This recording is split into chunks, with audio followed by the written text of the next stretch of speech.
اگر بزرگ صابر شاعر دوست داشتنی ملت امروز با ما می بودن 83 ساله میشد. 83 ساله.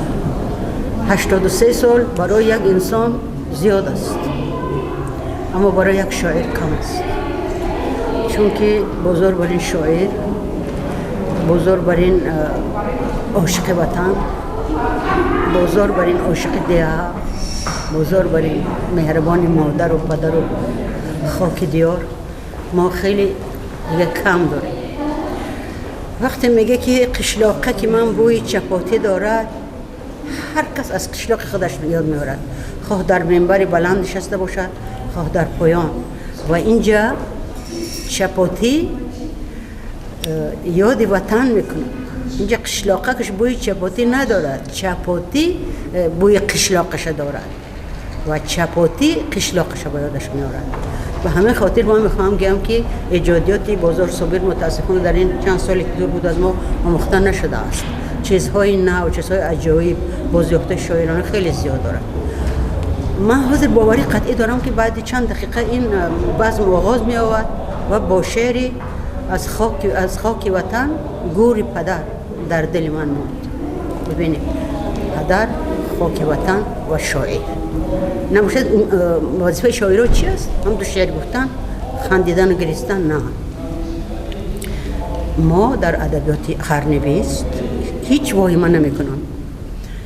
مثل بازار در مسئله توصیف، تعریف، بینش و آفرینگویی به طبیعت بزرگ تاجیکستان ما شاعر نداریم. از شرشره مویت می نوشم و می نوشم. اینجا اول انسان نیست، اول شرشره است، بعد شرشره مویش. یا که زنگوله زنان گذشت باران. ببینید، باران زنگوله نمیزند، اما شاعر اجازه دارد که باران زنگوله میزند، چون که شاعر با چشم دیگر میبیند زندگی رو. و وقتی که میگوید که مانند زنان گذشت باران، این هیچ کس نگفته است. پاکی، زیبایی، صفا، صافی. و یاد این شاعر دوست داشتنی، این شاعر محبوب و این شاعر هنوز برای ما نشناخته و شناخته نشده گرامی بود. الان برم این گپا رو در اونجا میگویم، میتونید همراه کنید. بسیار خواهش میکنم که روی صحنه بیایم.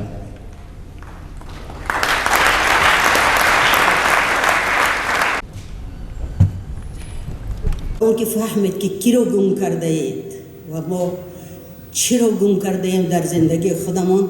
من میخواستم که هنرپیشه خلقی تاجیکستان محرمه شریف و همون شعری خاک وطن همراه ما و شما بسرایم.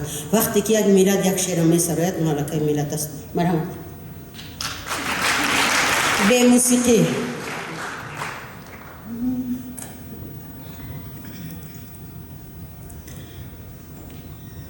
از خاک وطن گور پدر در دل من در دل من مادر چون مزار لب جان در دل من در دل من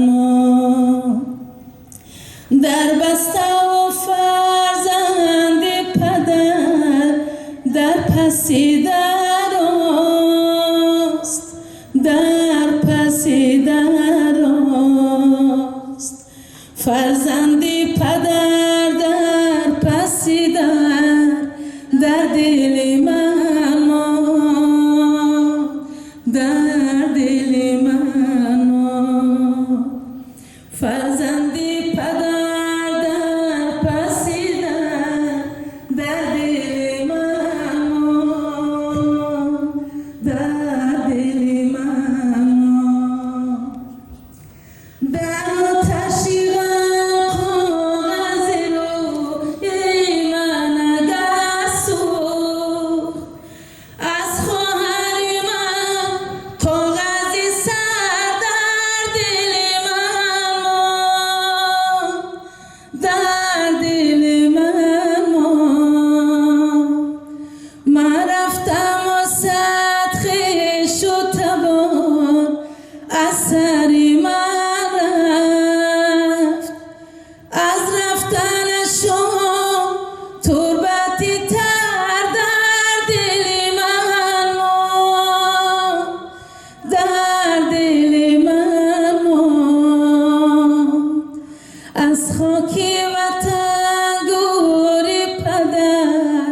در دل منو در دل منو مادر چو مزاری لب جان در دل منو در دل منو.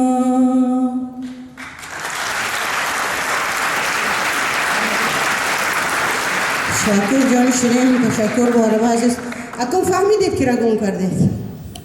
هیچ کس دیگر این گپ گفتن نمیتوند، خواه هم گفتن نمیتوند، چون که اون خارایی که در کف پای بازار زده بود و اون خاکهایی که مثلا اون خاکتودهایی که ما دیده بودیم، همه اینها باعث شدن که این شاعر ملت شود. ما هممون شعر می نویسیم. یک روز من گفتم که شاعر بسیار شده است، گفتم نه درد زیاد شده است. پس میبینم درد کم شده است، شاعر زیاد شده است. در قصر فرهنگی در کاخ و در ریشه فرهنگی ما روز بدخشان فوجی است. یک مصرع شعر نیفتم، یک بیت نیفتم که برای تسلای مادرای بدخشان روی کنم. باز همون لالایی که در گلی که گوش کردم. و ما ملت بسیار ارکای نازپرواریم، خیال میکنیم که همه چیز خدا باره ما دیده ما قبول نکنیم یا که بگیم که خیلی دود است. بازار را ببینید، سرنوشتش پیش از خودش سر شد. اینترنت و این چیزا و بعد این چیزاش همه تان خدا میدونید. پروردگار همه خیلی یک چیز نمیتید آدم با که اگر 100 چیزشو نگیرد. در پیشی نظر اختر شب میمیرد، گل را بینگر خنده به لب میمیرد. از داده و ناداده تقدیر چه سود، یک داده با ما هزار را میگیرد. اگر بازار همین روز در همین تالار میگود چه خرسان میشد. ما این صمیمیت در زندگی چیزور نکردیم. این همه قطاری که از گلچهره نشسته است، خانم وفادار و نازنینشون و که دیگر دوستان ما نشستن در محفل شعر من. بازار همینجا نشسته بود. همین نوار من به حس میبینم که چقدر حواس و آرزو این نوار نگاه میکند و میدوند که اگر در ملک غیر اگر شاه هم باشی تو این صمیمیت این محبت نمیبینی. برای همین مردم خاکی وطن میگن. بازار همچون شاعر در قرن ما نظیر ندارد در تصویر طبیعت. اگر این بچه قشلاقی نمی بود، اگر لوی قشلاقی نبود، اگر استاد قناعت قشلاقی نمی بود، این چیزا رو ما نمیفهمیدیم، این چیزا رو ما نمیدونستیم. از خلطه چپه سر کرده تا چپاتی، قشلاقه که من بوی چپاتی دارد من خواهر کردم. ها قشلاقه بوی گردچه و چپاتی دارم. بعد بینم که نه و میخواد گید که چپاتی بوی قشلاقه که من دارد. قشلاقه بوی چپاتی نه. و شاعر از هم یک ذره خاکی وطن سر می شود.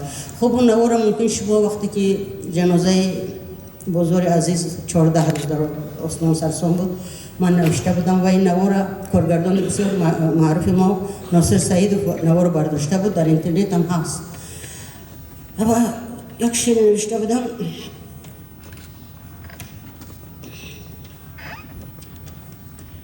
خب بود به همون شعر بزرگ. چقدر شعر نازنین است، چقدر شعر عاشقانه عارفانه است. زنگوله زنان گذشت باران زنگوله نمیزند، اما شاعر به خودش اجازت میدهد که در بارش باران یا برف چیزی که میخواد هم رو شنود.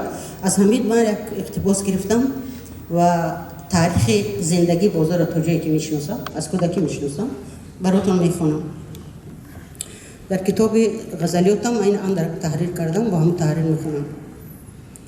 از دار جهان گذشت شاعر، بی جاه و مکان گذشت شاعر. با شور و قیام آسیانه با سوز نهان گذشت شاعر. از بند و گزند و چاه و زندان آزاد روان گذشت شاعر. از سنگر بی اجل نمردن بی تیر و کمان گذشت شاعر. با عشق یتیم و روح زخمین با درد گران گذشت شاعر. با مشعل ارغوان لاله با رنگ خزان گذشت شاعر. در سینه دل شکسته داشت، دل در کف جان گذشت شاعر. از شرق به غرب قاصد درد زنگوله زنان گذشت شاعر. انگشت به تگمه در شعر در مشت فغان گذاشت شاعر. اونی که زبان ملت بود از زخم زبان گذاشت شاعر. اونی که زبان ملت بود از زخم زبان گذاشت شاعر. زنگوله یادها خاموش است ای بخبران گذشت شاعر.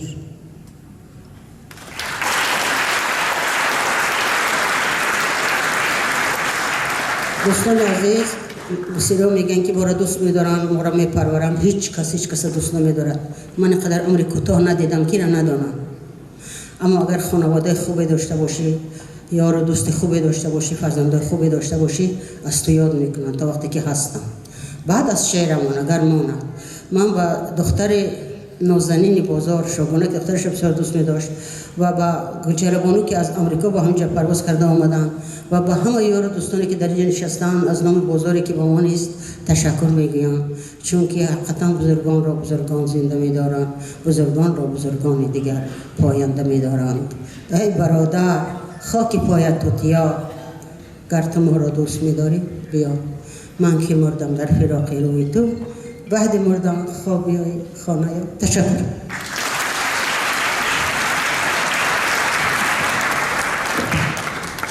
من نمیدانم که در سودای شعر شاعری از شاعری ناشاد کیست، لیک روز به غزل به شعر تر ماند اگر لبهای من چون لبان چشمه های خشک پرسین میزند. هیچ کس مانند من ناشاد نیست.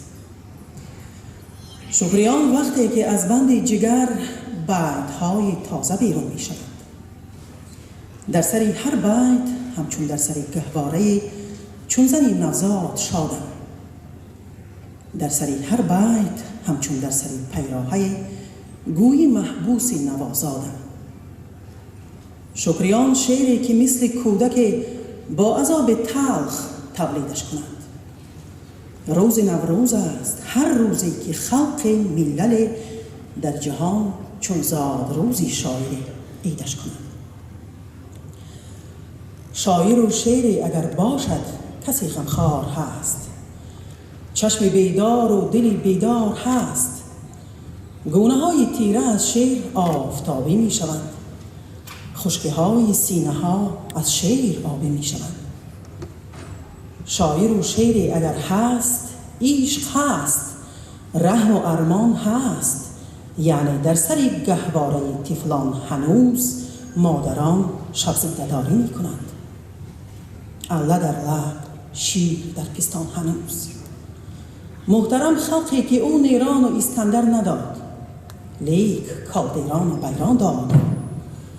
محترم خلقی که شاعر پرور است، شاه و پیغمبر ندارد، لیک دارد شاعری.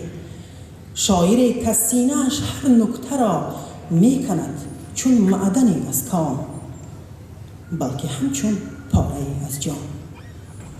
مثل محبوسی که در تلواسه جان کندنش می کند دیوار محبس را بدندان. خلق روز توی و وقت ماتمش دفتر و دیوان او را می کشاید همچو دسترخوان خیش. شعر او را تشنه ها چون آب می نوشند و چون نان حلال گشنه ها با هم برابر بخش و قسمت می کنند. شاعری را آفریدن کار 100 ساله است، سخت کاری بار 1 سیاره است. همچو ثروت شاعری گم کردن آسان است و لیک همچو شهرت شاعری دریافتن بس مشکل است.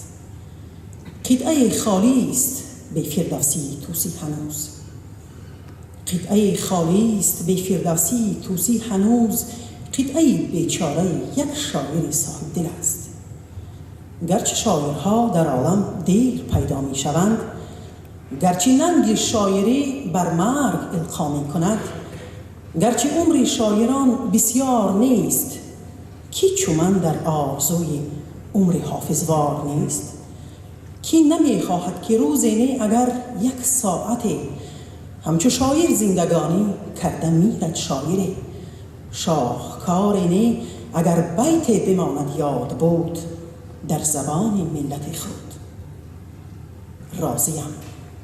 راضیم بدبخت باشم لیک باشم شاعری. راضیم سرسخت باشم لیک باشم شاعری. راضیم چون سعد سلمان با گناه شاعری در چاه و زندانم کنند. چون هلالی شعر در لب سنگ بارانم کنند. شاعری در بود و در بنیاد من کاش بی‌درمان شود. درد است اگر درد شیرین درد مادرزاد من.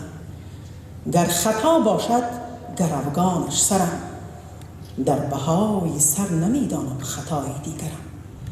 راضیم من در خطای شعر رنجورم کنند، بلکه همچون رودکی کورم کنند.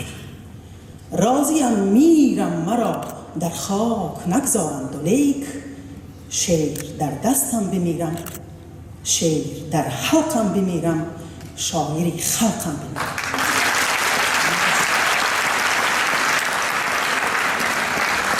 آفرین کامیاب باش. وارثی واقعی شیخ الرئیس حجت الحق سینای بزرگ است سعادت ما.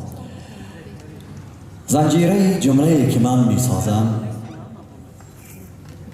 از نقره و طلای سخن می سازم. این را نه برای خویشتن می سازم، آویزه گردن وطن می سازم. من با کمال احترام از استاد اسکر حکیم خواهش میکنم که روی صحنه بیاین، چون اینجا نفران از هر شعرشان چهره ایشان را میبینیم که تا امروز درخشان است. و ببینید من سالهای سال با استاد بازار صابر همسایه بودیم و از راز و نیاز همدیگر با خبر بودیم. و یک لحظه بسیار هم عجیبی را برایتان گویم که استاد بازار شبها کار میکردند. در اینجا خانمشان همسایه عزیزی ما هستند، دخترشان هستند و دوستان دیگر همسایه های دیگر نیز هستند. اونهایی که امروز زنده هستند و سلامت هستند میدانند که استاد شبانه کار میکردند تا سحر. یک وقت سال 1900 مثل اینکه 80 بود، من کتاب دیومم را در قلمرو سخن را به چاپ آماده می کردم و با آن سرسخن می نوشتم و سرسخن نوشتم. یک شب ساعتهای 4 نوشته تمام کردم. دلم بسیار می خواست که به یک کس همون سرسخن خوانم و از تریزه آشخانه‌ام به بیرون نگاه کردم. دیدم که استاد بازار در دستشان ستیل پرتاو روی حوالی برآمده طرف پرتاوگاه میروند که پرتاویم. گفتم استاد، نگاه کردن، گفتم همین خانه من بیاید یک گپی ضرور دارم. گفتن که ساعت 4 شب چه گپی ضرور داره؟ گفتم خیلی بیایید آخر. گفتن که خانه تو تنگ 3 خانه من 4 تا کابینت علاوه دارم، خانه من بیا. بعد من سرسخنی نوشته گرفته رفتم ساعت 4 سحر خانه ایشان و اون سرسخانه برایشان خواندم. خوب گوش کردن تا آخر شب و همه دوستان ما میدونیم که استاد هر چه که در دلشان بود روبرو میگفتن. اون خوب به شاعر یا که به هر کس یا سخت میرسد یا که میفارد فرق نمیکرد، در دلشان هر چی باشد میگفتن. بعد گفتن که خیلی سرسخنی عالمانه و منقدانه و مثل اینکه خب من هیچ ایراد ندارم اما یک ایراد دیگر دارم. گفتن که همه این گپ‌ها را یک طرف من میخواهم فهمم که چرا تو به همین تنقید مشغول هستی. از دست تو نوشتن دیگر چیزا میباید، مثلا شعر، با تو همین کار چی در کار؟ همین سببش من میخواهم فهمم. همین سببش در همین سرسخن نویس. گفتن باور میکنید من همون سرسخنی تیار یک طرف ماندم، سرسخنی دیگری نوشتم که امروز در همین کتاب در قلمرو سخن هست و من در اونجا گفتم که چرا من همون وقت خب بیشتر مقاله می نوشتم، نقد می نوشتم نسبت به شعر و در همون کتاب به خیال من، به خیال شخصی خود من، هرچند بعضی ها می گویند که دیگر مقالات خوبتر است، اما در آنجا مقاله هست با نام بوی گلخار که درباره استاد لایق است، استاد بازار صابر است و درباره ایجادیاتشان و کتاب‌هایی که تا اون وقت نشر کرده بودند. به نظر من تا امروز چنین میرسد که بهترین نوشته من در نقد همون باشد.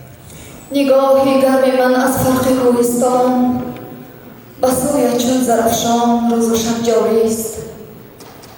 بخارا با غم و اندوه میبینم که جایی بس عزیزانت در آغوش تو همچون جای سینا جاویدان خالی است. تو گویا پیش از این در روزگاران یکی ولقان بودی یا در سری ولقان سوزانی که آخر در سیری آتش افشانی عزیزانت چو اخترها شدند از هم جدا و برچاش در عالم به هر سوی به هر کوی. یکی با تیغ و با پیغام پی اسکندر مقدونی را بگرفت و یونان رفت. یکی از دست تیمورلنگ و چنگیز خان زلالی آبی تو در چشمه های و خاکی تو در مشت سری خود را گرفت و روم و ایران رفت. یکی گر در غریبی بی نشان گم شد به مثل قطره در کام ریگستان، دیگر با دولتی بی دولتی تاجیک برابر در میان ترک و تازی بخش و قسمت شد. تنش سوی سرش سوی، تنش چون قطعه یک سرش همچون سری کشور. در اقصای جهان تخمی بزرگانت بمانند زر و سیمت پریشان شد، بمانند زر و سیمت به بیقدری. اگر راه چو راهی کهکشانت بود به مثل رشته پیچیده گویا رفت در پای جهان گردان. اگر شستند از بین تو بارانها رهی را چون رهی موران، رهی را بادها رفتند از بین توی و دنیا. غریبی را چو فرزندان تو مردم نمیداند، غریبی را چو فرزندان تو مردم نمیداند کسی همچون بخارایی. چیزان تلخند و شیرینند غمهای وطنداری. جهانگردان و سربازان تو در جمله گورستان عالم بی نشان خوابند، از ایشان در تگی خاک تو غمهای گران خوابند. به دست رفت از دستت زر سامانی و قانون سینایی، به دست رفت از دستت زر سامانی و قانون سینایی. تو را هر دوست غارت کرد، تو را هر دوست قسمت کرد. به مردم رنگ روی زرد ماند از عصر طلایی. چه ناظرهای سالاری تو را درد و ستم کشته، چه ناظرهای سالاری تو را درد و ستم کشته، چه شاعرهای ممتازی تو را آه و علم کشته.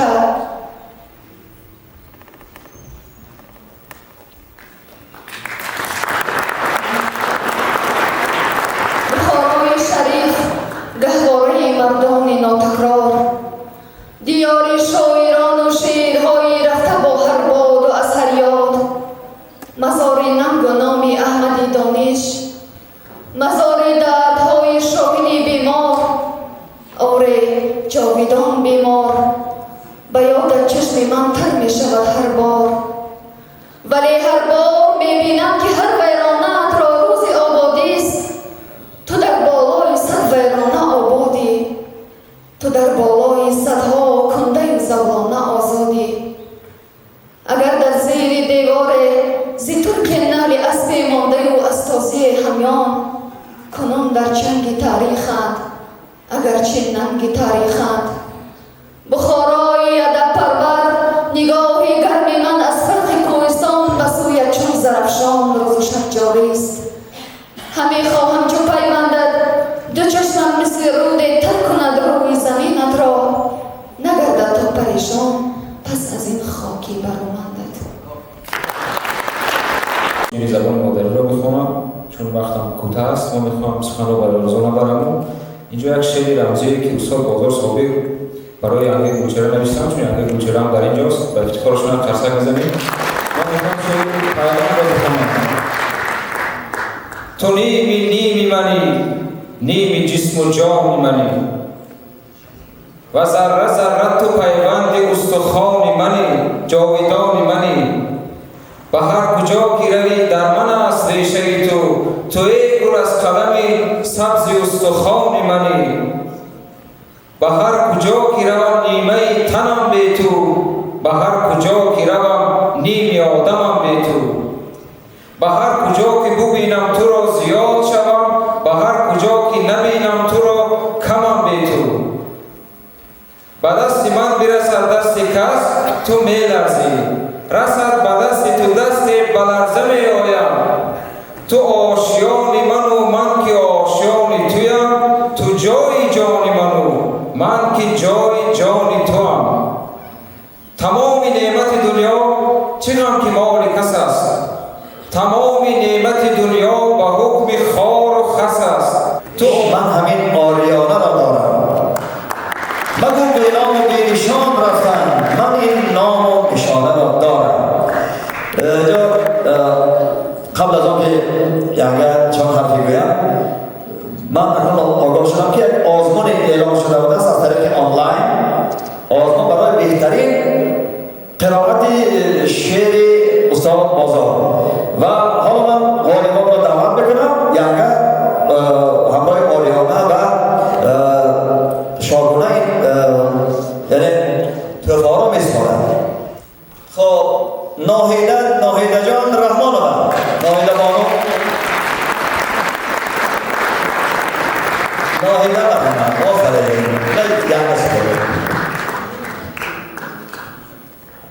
بنابراین خب آفرین. خب باز یک تفلک خوردک دیگر عبدالقادر طلبکov بابای من. اینا آریانه میست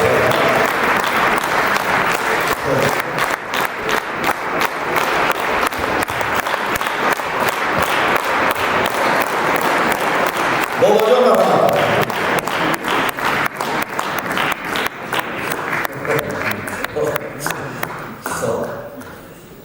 مبارک باشه، مبارک باشه. باید میگم که این 1000 سامانی بوده است. خب بعد این مسئله بعد گفتگو بکنیم. یکان حرف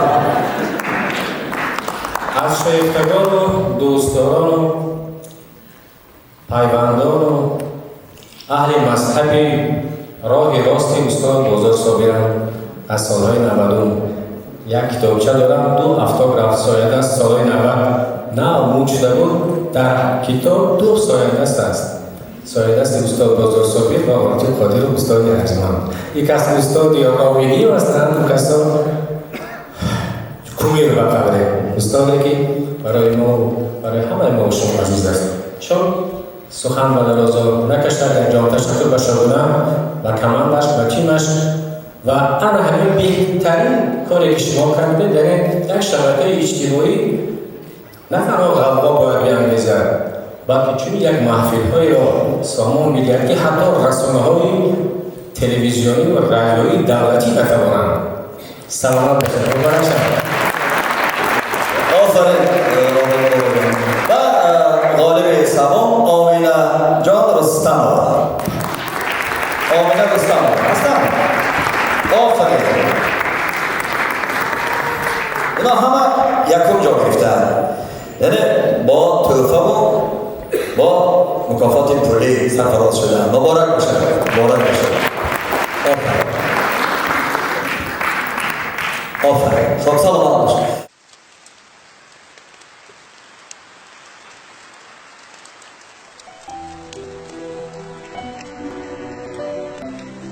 زنگوله زنان گذشت باران، با سلسله ها گذشت باران، با سلسله ها گذشت باران، مانند زنان گذشت باران.